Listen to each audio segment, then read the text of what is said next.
La conférence de presse d'un collectif anti-escroquerie de certains influenceurs a eu lieu aujourd'hui. Blatt avisé par les plaintes, il réagit.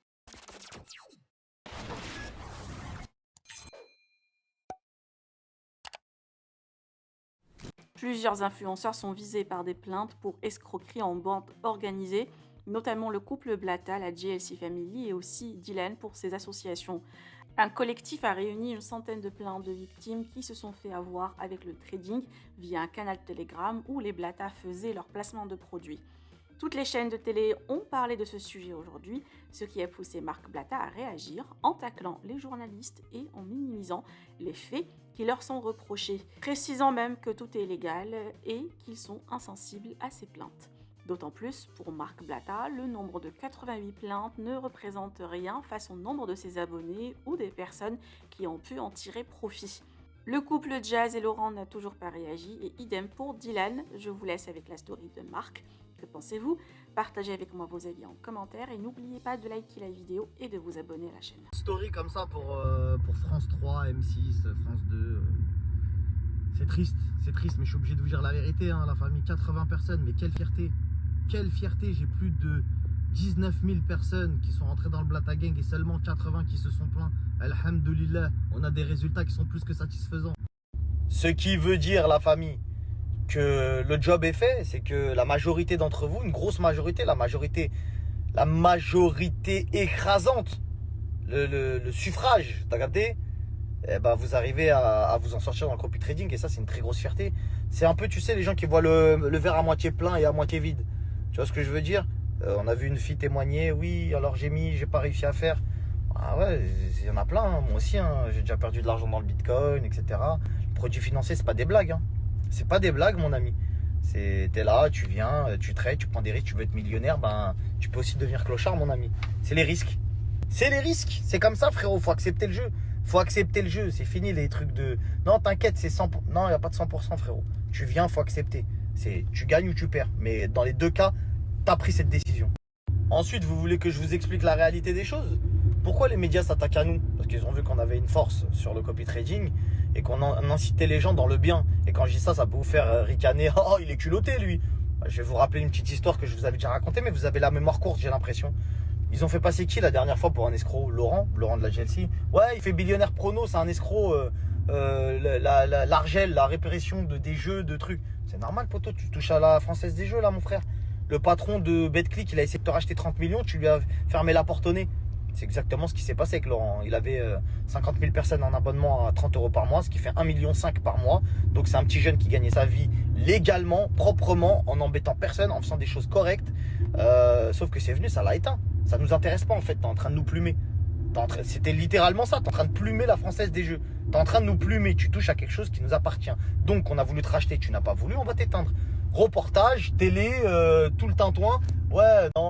Non, mais en fait, c'est des escrocs. Laurent, tout ça, c'est un escroc. C'est pas un escroc, frérot. C'est un mec qui était malin, qui a fait de l'oseille, qui a escroqué personne. En tout cas, dans ses pronostics, etc. Et aujourd'hui, il s'est fait éteindre. Comme moi, je vais sûrement me faire éteindre dans le copy trading. Parce qu'ils veulent pas que vous vous en sortiez. Et quels sont les arguments que j'ai à vous avancer? Ça va être très simple. Le système bancaire trade lui-même votre argent. Donc ils le trade, ils vous offrent 0,2%. Ils savent très bien que vous pouvez le faire vous-même avec des plateformes qui malheureusement ne sont pas situées dans l'Union Européenne. Donc ils n'ont pas la main sur votre argent. Et pour celles et ceux qui sont absolument incultes, gogol et qui font sûrement partie de ces 80 personnes-là, je vais vous expliquer un petit peu l'argent, comment ça fonctionne. Un seul billet, avec un seul billet de 200 €, ils ont nettoyé toutes les dettes de tout le monde. Vous n'avez pas vu qu'il y a un foutage de gueule quelque part? Comment ce qui se passe avec vous en ce moment? Dès lors où ils ont la main mise sur votre oseille, vous pouvez faire ce que vous voulez. Vous le savez très bien, je vous apprends rien. Un bon client à la banque, c'est un client à découvert. C'est un client qu'on peut plumer. C'est un client qui reste chez nous. Ça fait 15 ans que tu es là, on va te plumer, tu es à découvert tout le temps. Franchement, bien. Tu vois ce que je veux dire? Mais l'argent, il est là, il reste ici, il reste chez nous. T'as capté? Pourquoi ils mettent des drapeaux rouges sur certains pays? Parce qu'ils n'ont pas la main sur l'oseille. Donc forcément, ils arrivent, ils disent, ouais, comment ça, lui ils veulent te faire. C'est pour ça qu'ils crachent sur les artistes qui vont dans des paradis fiscaux en disant, oui, la France lui a tout donné, mais regardez, il se barre. Ouais, bon, bref, on va même pas rentrer dans l'histoire d'impôts ni quoi que ce soit. On va rester focus sur cette histoire de copy trading. Le copy trading, c'est quelque chose qui fonctionne. Je vous ai montré, tout dépend de la région dans le monde, la région du monde dans laquelle tu es situé. Ici, on en fait la pub du copy trading. Il y a des gens qui vous font des pubs comme ça. Ici, vous voyez copy trading, machin, etc. Argent partout. En France, vous ne verrez jamais ça. Pourquoi? Parce que tout simplement, ils n'ont pas envie que vous vous en sortiez. Quand est-ce que vous allez vous le mettre dans votre putain de crâne? Quand est-ce que vous allez vous le mettre dans le crâne? Dites-moi, que font-ils à part faire des reportages pour critiquer des gens qui, ma foi, font des choses légales, parce que le copy trading est légal? Expliquez-moi. Expliquez-moi. Expliquez-moi. Dites-moi tout. Dites-moi tout, je vous écoute. Que font-ils pour vous aider? La seule chose qu'ils ont fait pour aider les gens, c'est de créer ce fameux truc de CPF pour aider les gens à avoir une formation, pour pouvoir aller changer de travail et se former. Même ça, ils l'ont arrêté en traitant les gens d'escrocs. Et c'est eux qui l'ont arrêté en mode non, mais en fait, vous êtes des escrocs. Non, en fait, les gens ne sont pas... Alors oui, peut-être qu'il y en a, c'est des escrocs.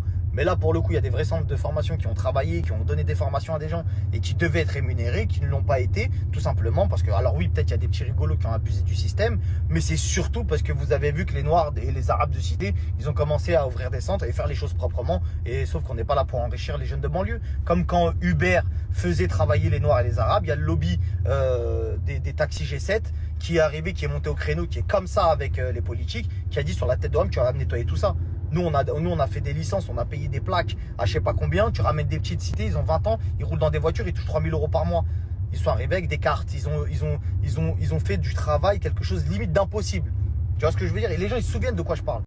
Donc bref, je vais pas parler de 200 ans. Tout ça pour vous dire qu'aujourd'hui, ça me réjouit de voir qu'il n'y a que 80 personnes qui aujourd'hui s'est plaint avec soi-disant la force de grands rappeurs, hein, de grands rappeurs, de je sais pas quoi, de ceci, de cela. Je vais vous dire la vérité, le fond de ma pensée. C'est un collectif qui juste a trouvé des avocats qui ont voulu se faire connaître, qui ont voulu prendre du bif également. Forcément, leur nom passe sur les médias, donc maintenant ils vont se faire appeler par toute la planète pour les défendre sur plein d'autres choses. Et voilà, c'est tout. Voilà, c'est tout. On va pas plus loin que ça. Hein. Copy trading, c'est légal. Voilà, fin. Fait-il quelque chose d'illégal? Non. Ok, d'accord. On me parle de donner les préventions, qu'il y a des risques dans le copy trading. Alors pour ceux qui ne le savent pas, quand vous venez dans le canal Telegram, il y a un disclaimer. C'est quelque chose qui est obligatoire. Il y est et ça vous explique les dangers du copy trading. Voilà, je pense que je ne peux pas répondre plus clair à ça. En vous souhaitant une bonne fin de journée, en espérant que au moins